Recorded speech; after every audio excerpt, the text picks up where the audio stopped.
인류의 미래가 암울하고 이 세상이 망한다는 것을 증거하기 위해서 요한계시록이 적힌 게 아닙니다. 그걸 어떻게 알 수 있습니까? 이미 요한계시록이 적힐 때는 이미 암울한 시대였습니다. 그게 참 중요한데, 요한 자신이 요한계시록을 적을 때 밤모습으로 귀향을 갔는가 하면 로마의 황제가 기독교인들을 핍박하고 또 사자의 밥이 되고 또 십자가에 매달아 죽이는 그런 아주 어려운 시대였습니다. 때문에 그 당시에 요한계시록을 읽던 사람들은 이 적그리스도, 짐승 이런 말을 들으면 그들이 누구를 말하는지를 알고 또 그 상황이 앞으로 일어날 일이 아니라 우리가 살고 있는 이 시대가 바로 그런 암울한 시대라는 걸 깨달았습니다. 그래서 짐승이라고 그러면 로마 황제를 가리키는 거구나, 그렇게 바로 받아들인 거죠.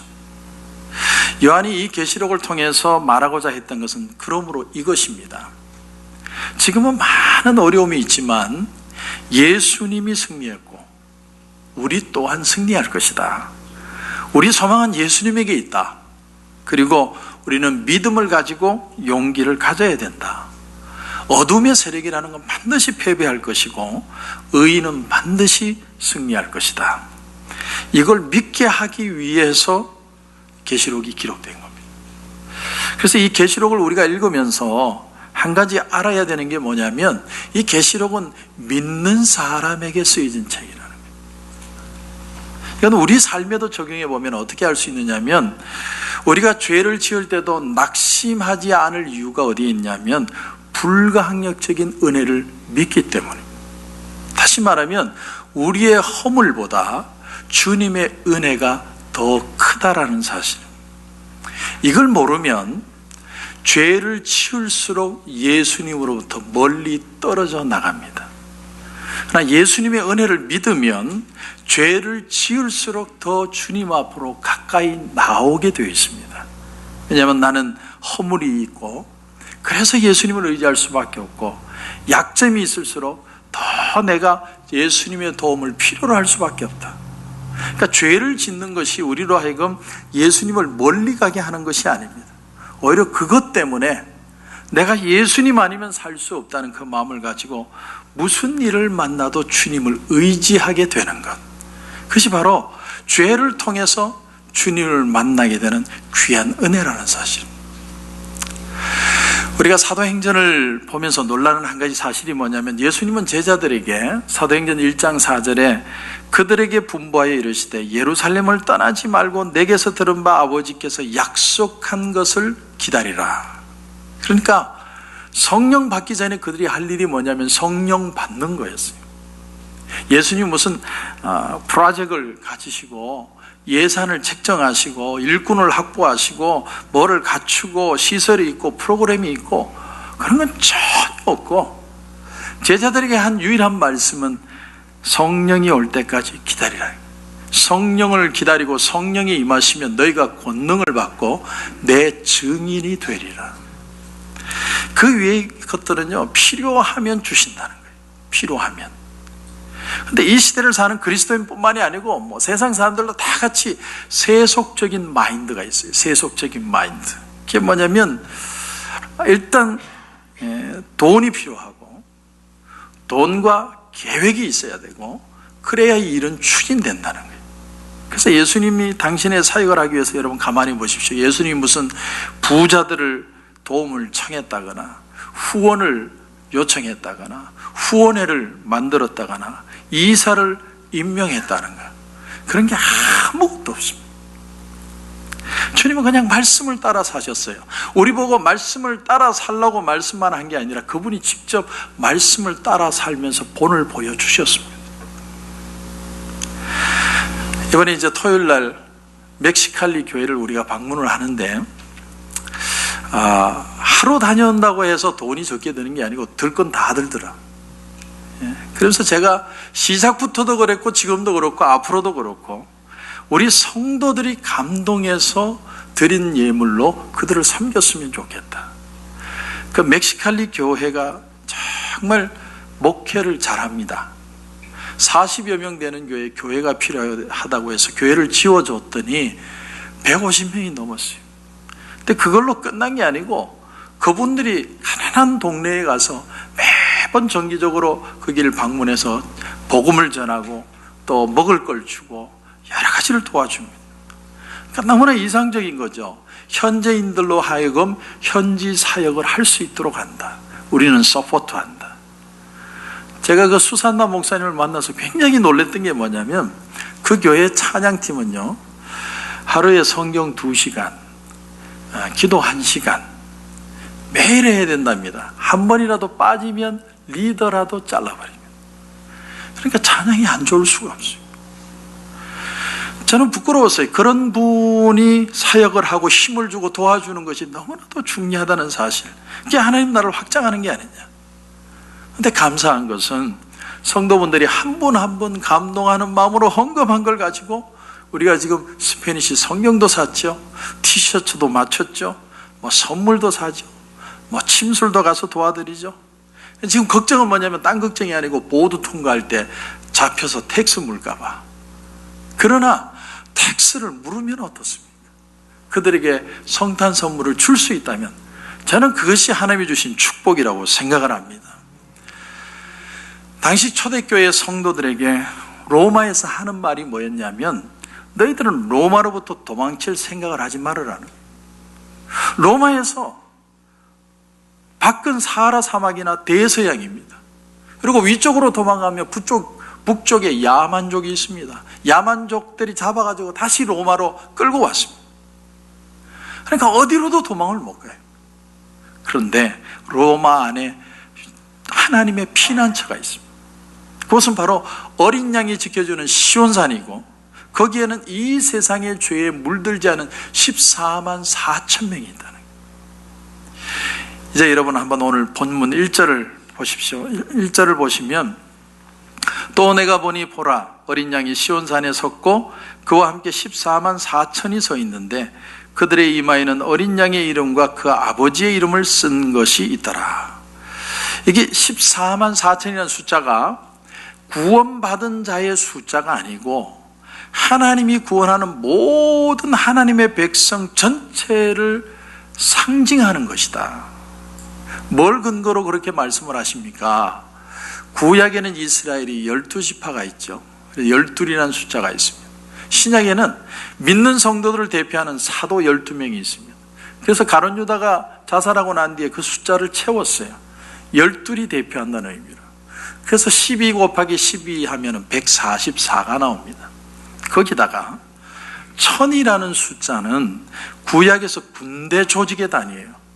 그래서 천부장, 백부장 이런 말이 있는 것처럼 1000명이 군대 조직의 시스템입니다. 민수기 31장 4절에 보면 이스라엘 모든 지파에게 각 지파에서 1000명씩을 전쟁에 보낼지니라. 그러니까 전투적인 의미예요. 1000이라는 숫자는. 거기다가 또 하나 1000이라는 숫자는 어떤 미닝이 있느냐 하면 성경에 이런 말씀이 있죠. 나를 사랑하고 계명을 지키는 자에게는 1000대까지 은혜를 베푸시느니라. 내가 1000대까지 복을 준다는 거예요. 이건 하나님의 영원한 축복을 말해요. 하나님의 완전한 축복을 얘기할 때 1000이라는 단어가 들어요. 그러니까 우리가 14만 4천 그러면 이게 구원받은, 지금까지 구원받은 사람 14만 4천 명이 아니라 구약과 신약을 다 아우르는 유대인이든 이방인이든 누구든 간에 예수를 믿는다고 고백하는 자는 다 하나님의 백성이 된다. 근데 그 하나님의 백성의 특징이 뭐냐? 전투하는 교회라는 거예요. 영적으로 싸워서 믿음으로 이겨내는 백성들. 그런가 하면 1000대까지 하나님의 은혜의 복을 체험하는 사람들. 그 하나님의 복 속에 포함된 사람들이 14만 4천 명이다. 그런데 오늘 1절을 다시 보니까 1절에 또 내가 보니 보라 어린 양이 시온산에 섰고, 원래 시온산이라는 건 하나님의 성전이 세워진 산입니다. 여러분 시온산은요 산 자체가 바위입니다. 바위. 그리고 난공불락의 성입니다. 어디로도 들어가지 못해요. 그런데 그곳에 예루살렘 성전을 세워놓고 이스라엘 백성들은 생각했어요. 이 난공불락의 성에 성전까지 있으니까 하나님은 반드시 여기를 지켜주실 것이다. 그게 시온성입니다. 근데 이스라엘 백성들이 도저히 믿을 수 없는 일이 일어났는데, 그건 바벨론이 쳐들어와서 성을 부수고 사람들을 죽이고 사람들을 포로로 끌어가고 성전의 모든 기구들을 다 가져가 버렸습니다. 그런가 하면 로마가 침공을 해서 이 예루살렘을 부셔버렸습니다. 그러니까 이스라엘 백성들이 충격을 받은 굉장한 마음에 경악하는 일들이에요. 예루살렘이 제일 안전한 줄 알았는데 예루살렘이 가장 처참한 곳이다. 그런데 오늘 1절을 다시 보니까, 또 내가 보니 보라, 어린 양이 시온산에 섰고 그 어린 양이 시온산에 섰다, 이렇게 표현합니다. 역설이죠, 역설. 왜 역설이냐면, 성을 지키려면 긴 칼을 옆에 차고 이순신 장군 같은 사람이 서 있어야지 왜 어린 양이 서 있습니까? 그리고 어린 양만 있는 게 아니라 14만 4천이라는 그 숫자가 왜 예수님 옆에, 어린 양 옆에 서 있는다는 거냐. 말도 안 되는 소리 하지 말아라. 그렇다면 예수님이 왜 장수처럼 긴 칼을 차고 이렇게 당당하게 서 있지 않고 어린 양의 모습으로 나타나셨을까? 그것은 실제로 예수님이 그만큼 힘이 없다는 얘기가 아니라 예수님이 우리에게 보여주시고자 하는 그리스도인의 이미지, 그리스도인들은 이런 모습이어야 한다는 걸 가르쳐주기 위해서입니다. 여러분, 어린 양은 아무 힘이 없어요. 도구도 없습니다. 그냥 뭐 잡아먹으면 잡아먹혀야 돼요. 근데 어린 양이 승리를 했습니다. 어떻게 해요? 하나님의 말씀만을 붙들고 승리하는 거예요. 그게 그리스도인이라는 사실을 보여주시기 위해서 어린 양이신 예수님이 당당하게 서 있는 거예요. 예수님이 십자가상에서 돌아가실 때 다 이루었다. 그 나이가요, 33살. 한 사람이 70년, 80년을 살아도 다 이루지 못하는데 33살에 다 이루었다. 33살에 십자가에 달려 죽으신 모습 자체가 우리에게 주는 메시지가 있습니다. 그것이 뭐냐면, 인생은 기냐 짧으냐가 중요한 게 아니라 얼마나 하나님을 알고 하나님을 만나고 그 속에서 살았는가가 우리 인생의 진짜 가치라는 거예요. 그게 30살에 돌아가신 의미입니다. 33살. 근데 인간은 그렇지 않아요. 인간은 막 일이 많아서 일에 치여 죽을 것 같으면서도 왜 사는지 몰라요. 오늘 여기서 설교를 들으면서도 내일 또 손님이 어떻게 올 텐데 막 그 고민하시는 분도 있어요. 막 일에 치여서. 그런데도 뭐를 이루고 있고 뭘 위해 살고 목적이 뭘고 내 삶의 가치가 뭔지 모르고 사는 사람이 너무 많다니. 오늘 1절을 다시 보면, 다시 보십시오. 그들의 이마에는 어린 양의 이름과 그 아버지의 이름을 쓴 것이 있더라. 이마에다가 이름을 쓴다는 건 무슨 뜻이냐면, 어떤 사람의 생각 속에 어떤 믿음을 인치는 걸 말해요. 믿음. 성경에는 인친다 이런 표현이 많이 나옵니다. 특별히 성령으로 인을 치는. 이건 뭘 말하냐면, 믿는 자에게 확신을 가질 수 있는 체험을 가지는 거예요. 예수를 믿었더니 이런 체험을 하게 되었다는 걸 가지게 되는 걸 말해요. 여러분, 교회가 교회 되는 게 뭐라고 생각합니까? 제가 수년 전에 동유럽을 갔는데 CD마다 교회가 있어요. 근데 교회가 얼마나 멋있는지 몰라요. 뭐 여기 유명한 교회 가봐요. 그거 잽도 안 돼요. 너무너무 멋있어요. 1년에 그 지붕 닦는 데만 들어가는 돈이 10만 불 이상 들어가요. 지붕 닦는 데만. 제가 호텔에서 잠을 자는데 한 몇 마일 떨어진 곳에 이 성전 꼭대기 탑이 십자가가 딱 두 개가 서 있는데 밑에서 불을 비춰가지고, 야, 얼마나 멋있는. 그건 교회라고 부르면 안 됩니다. 예술이라고 불러야 돼요. 예술. 예술이 살아있는 도시, 예술이 살아있는 유럽, 암흑의 관광. 정말 예술입니다. 그런데 주일날 그 예배당에 들어가 보면 정말 몇 안 되는 사람이 앉아 있는데, 그들이 뭘 들고 있느냐? 카메라를 들고 있어요. 왜? 관광 왔거든요. 하나님 앞에 예배 드리는 곳이 아니고 관광의 명소가 되어서 박물관이 되어버렸습니다. 그렇다고 해서 예배당 건물을 짓지 말자는 얘기를 제가 하는 게 아닙니다. 다만 제가 드리고 싶은 건 당대에는 정말 예수 믿는 사람들을 만들고 그들을 주님께로 인도하던 그 교회가 지금은 영적으로 초라한 몰골만 남은 거예요. 아무리 럭셔리하면 뭐해요? 예수 믿는 사람이 한 사람이라도 없다면. 왜 그렇게 됐다고 생각해요? 뭐가 문제입니까? 오늘 1절이 그 비밀을 가르쳐 주는 겁니다. 다시 보십시오. 어린 양이 시온산에 섰고 그와 함께 14만 4천이 서 있더라. 여기 비밀이 있어요. 어린 양이 섰고 그리고 그와 함께 14만 4천이 서 있는, 혼자 서 있는 게 아니에요. 어린 양하고 같이 서 있는 겁니다. 어린 양처럼 약하고 연약하지만 하나님의 말씀만 붙들고 승리하기를 원하는 성도들이 같이 서 있는 거예요. 그게 교회고 그 속에 하나님의 기적이 있고 교회의 가치가 있다는 사실입니다. 그래서 오늘 말씀에 여러분 4절도 보시면 4절에 이렇게 되어 있습니다. 이 사람들은 여자와 더불어 더럽히지 아니하고 순결한 자라. 어린 양이 어디로 인도하든지 따라가는 자며. 따라간다, 따른다는 단어는요, 제자들이 주님을 따를 때 쓰는 단어예요. 주님을 따라가는 걸 말하는 거예요. 주님의 부르심에 순종해서 그분에게 온전히 우리의 몸과 마음을 드리며 그분을 믿고 따르는 삶, 그게 교회가 교회된 가치라는 거예요. 일전에 제가 다시 일어남이라는 책에서 달라스에 살던 한 부부, 그 부부를 예를 드렸는데 오늘 말씀을 좀 드리려고 합니다. 이분들은 결혼한 지 얼마 안 된, 이민 온 지 얼마 안 된 부부였습니다. 신혼부부였고 남들이 그러는 것처럼 어떻게 해서든 미국에 적응하기 위해서 애쓰고 악착같이 사는데 아직은 박봉이고 아이도 하나 낳고 신앙생활 열심히 하고, 특히 교회에서는 목자예요. 목자 부부로 충성을 다하는 칭찬받는 부부였습니다. 그러던 어느 날 달라스의 어떤 전기회사에서 그 전기회사가 설립이 됐는데 이 남편에게 스카우트 제의가 왔습니다. 혜택이 파격적이고 지금 받는 연봉의 2배 가까이를 주겠다. 근데 한 가지 조건이 있었어요.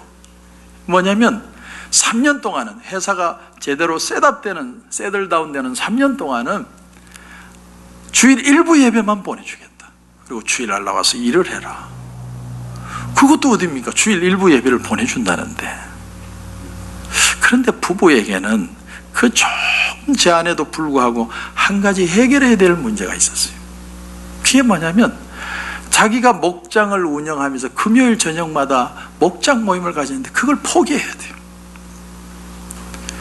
상담을 요청해 왔기에 목사님이 같이 기도하자고 그러고 하나님의 주시는 음성을 따르십시오, 그렇게 조언을 했습니다. 부부가 일주일 후에 찾아왔어요, 목사님을. 그리고 상담을 요청했는데 하는 말이 뭐냐면, 남편이 하는 말이, 우리는 목사님 안 가기로 결정을 했습니다.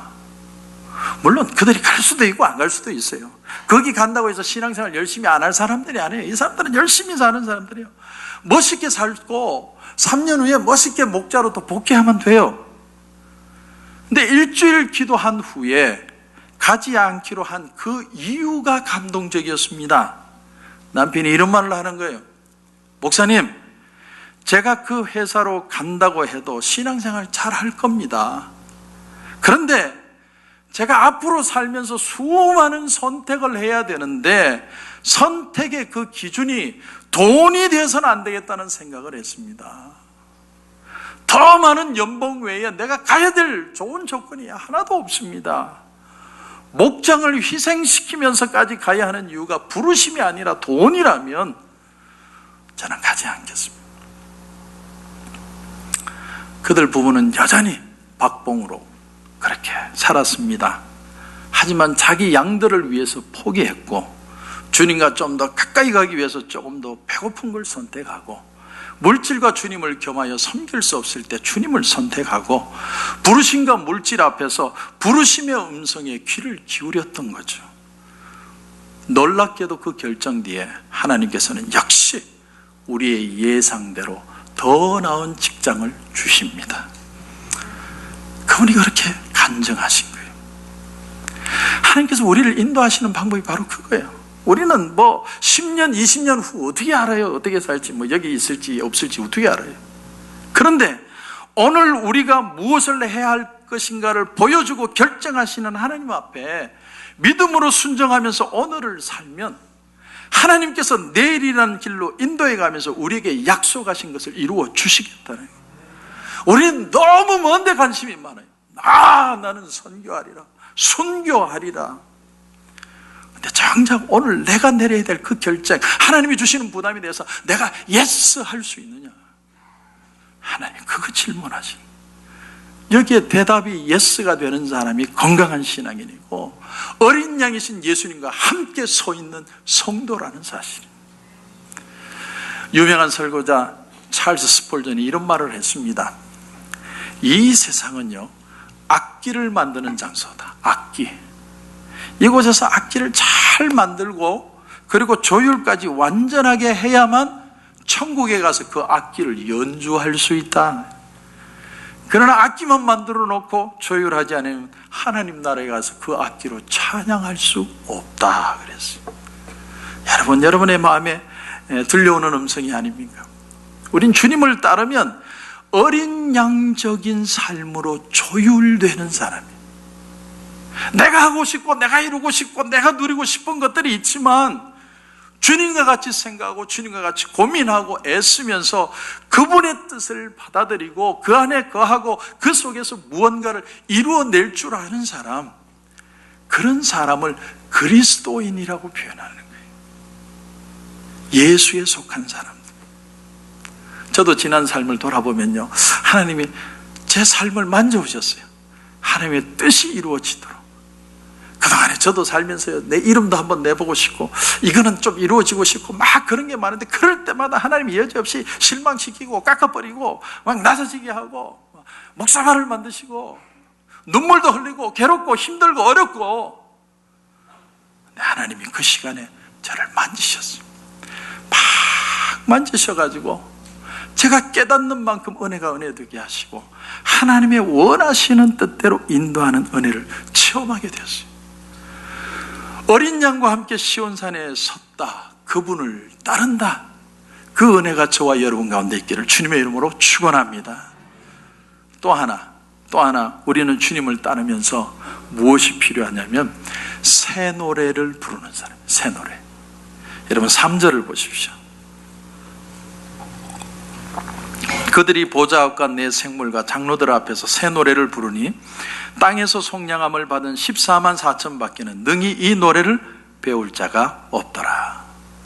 이스라엘 백성들의 애굽을 탈출했을 때 앞에는 홍해가 있고 뒤에는 애굽의 병거와 군인들이 쫓아옵니다. 이스라엘 백성들은 꼼짝없이 물에 빠져 죽든지 맞아 죽든지 둘 중에 하나였습니다. 그런데 하나님의 말씀이 선포되고 바다의 길이 열립니다. 모든 이스라엘 백성들이 바닷속에 난 길로 걸어간 것뿐만이 아니고 쫓아오던 애굽의 모든 군인들이 수장된 걸 봅니다. 그때 그들이 온 힘을 다해서 불렀던 노래가 모세의 노래예요. 모세의 노래. 그들이 노래한 게 뭡니까? 하나님은 살아계시고 하나님은 애굽의 군병들보다 훨씬 더 강하시다. 새 노래를 부른다는 건 그러므로 하나님의 살아계심을 노래하는 거예요. 살아계심. 근데 또 하나 오늘 본문을 보니까 뭐라고 돼 있냐면 이 노래는 구원받은 14만 4천 명 외에는 배울 자가 없다, 이렇게 돼요. 예수를 믿고 구원받는 사람들만 배울 수 있는 노래다. 이게 무슨 뜻일까요? 여기 배운다는 단어는 마데인이라는 헬라어인데 원래 제자라는 뜻의 마데테스라는 단어도 같은 어원을 가지고 있습니다. 무슨 말이냐면 새 노래는 교회 오래 다니고 직분 받고 그저 시간 지나면 내가 이 노래를 부르는 게 아니라 훈련을 통해서만 부를 수 있는 노래라는 거예요. 다시 말하면 이 노래를 배우기 위해서 내가 몸부림을 쳐야 된다는 거예요. 내가 지금 마음이 어지럽고 절망적이고 내 속에서 막 쓴뿌리가 올라오고 있는데도 의지적으로 이런 것들과 싸우며 승리게 하시는 하나님의 은혜를 기필코 맛보고야만 하는 그런 노래를 연습하고 훈련하고 습득해야 된다. 이건 매일매일 새로운 은혜가 필요하기 때문에 새 노래라고 표현하는 거예요. 새 노래는요, 그냥 되는 게 아니에요. 훈련이에요. 시편 40편 1절에서 3절을 보면, 내가 여호와를 기다리고 기다렸더니 귀를 기울이사 나의 부르짖음을 들으셨도다. 나를 기가 막힐 웅덩이와 수렁에서 끌어올리시고 내 발을 반석 위에 두사 내 걸음을 견고하게 하셨도다. 새 노래 곧 우리 하나님께 올릴 찬송을 내 입에 두셨으니 많은 사람이 보고 두려워하여 여호와를 의지하리로다. 다윗의 인생을 집약해 놓은 거예요. 딱 서머라이즈. 다윗은 부모가 있었지만 막내로서 천대를 받았고, 나라를 구한 영웅이었지만 도망자 신세가 되었고, 결혼을 했지만 장인에게 쫓기는 신세로 살아야만 했습니다. 광야의 덤불을 이불로 삼고 적토를 요로 삼아서 거기서 잠이 들었는가 하면 들짐승의 우르릉거리는 소리를 들으면서 자장가인 줄 알고 잠을 자야만 했습니다. 해가 뜨기가 무섭게 도망 다녀야 됐고, 해가 지는 그곳이 그날 밤 잠자리였어요. 남의 나라로 흘러들어가서 순환을 당했고 미친 사람 흉내를 내서 겨우 목숨을 살려낼 수 있었습니다. 자식이 태어나자마자 죽어버렸고, 사랑하는 아들이 칼을 들고 덤벼서 그 칼에 도망다니는 인생을 살아야만 했습니다. 이런 순간에 어떤 노래를 부르느냐는 내가 초이스하는 거예요. 장인을 미워하는 원망의 노래, 하늘을 보면서 부르는 인생 한탄의 노래, 자식들을 보면서 부르는 섭섭한 노래 코드만 누르면 나와요. 근데 다윗의 고백이 뭔 줄 아세요? 새 노래 곧 우리 하나님께 올릴 찬송을 내 입에 두셨다. 이 새 노래는요, 내 상황이 끝 종료돼서 부르는 게 아니에요. 세월을 보내면서 내 마음에 아픔이 있지만 그 속에 간증을 담은 노래가 새 노래예요. 광야를 헤맬 때도 원망을 하는 게 아니라 새 노래를 부르고, 추운 동굴 속에서 겨울을 날 때도 하나님 앞에 불평하는 게 아니라 새 노래를 불렀습니다. 그래서 새 노래는 훈련되는 것이고, 믿음이 없으면 절대로 못 부릅니다. 우리도 살다 보면 웅덩이에 빠지죠. 이런 웅덩이 저런 웅덩이, 내가 안 팠는데 그냥 가다가 빠져버렸어요. 얼마나 억울하고 속상할 때가 많은지 모릅니다. 나는 열심히 착실하게 사는데 저 사람 때문에 내 인생 베린 것처럼 보일 때가 있습니다. 근데 숨이 턱에 차는 그 진흙구덩이에 빠져서도 어떻게 이 웅덩이를 빠져나올 수 있는지를 다윗은 알았다라는 거예요. 그 웅덩이 속에 빠져서 새 노래를 부르는데, 그 노래는 앞으로 가는 노래도 아니고 옆으로 가는 노래도 아니고 그 노래는 위를 향해 가는 노래. 그 노래를 들으시고 하나님이 감동하시네. 놀라운 것은 새 노래 곧 우리 하나님께 올릴 찬송을 내 입에 두셨으니 많은 사람이 보고 두려워하여 여호와를 의지하리로다. 내가 새 노래를 부르면요, 사람들이 두려워하며